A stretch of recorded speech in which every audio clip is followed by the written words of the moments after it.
Talking power మనకి important. అది God gift ఇవ్వడు, అది మనం ఇంప్రూవ్ చేసుకోవాలి. ఎప్పుడు ఇక్కడికి ఒక 10 సార్లు స్టేజ్ మీదకి ఎక్కితే ఆ ఫియర్నెస్ అనేది పోతుంది, మాట అనేది వస్తుంది. ఇది కూడా వట్టిగా రాలేదు, దానికి కూడా చాలా ఉన్నది. నేను స్కూల్లో వర్క్ చేసిన 10th ఫస్ట్ భయపడుకుంటూ వెళ్ళేదాన్ని, కానీ ఫస్ట్ బెంచ్లో ఉండేది. ఆ భయపడుతూ ఫస్ట్ బెంచ్ అంటేనే నాకు ఇష్టం.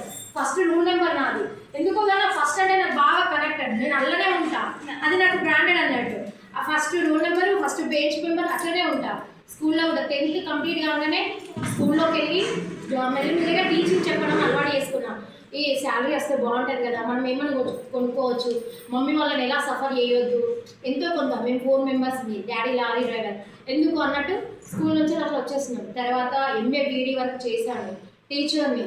అలాంటి మంచి పొజిషన్లో ఉన్నా. ఈవెన్ నేను శివసాయి నా లైఫ్లోకి వచ్చింది 2019 డిసెంబర్, కరోనా టైంలో నా లైఫ్లోకి వచ్చింది. అప్పటి వరకు మంచి ఇన్కమ్ నాకు. కరోనా టైంలో కూడా 3 టైప్స్ ట్యూషన్స్ చెప్పేదాన్ని, మార్నింగ్, ఆఫ్టర్నూన్, ఈవినింగ్. అలా ఇన్కమ్ కూడా నాకు బాగానే మంచిగానే వచ్చింది. కానీ నాకు శివసాయి అనేది ఈజీ ఇన్కమ్ని సాఫ్ట్గా, మనం ఏంటంటే వర్క్లలో కూడా 2 టైప్స్ ఉంటుంది.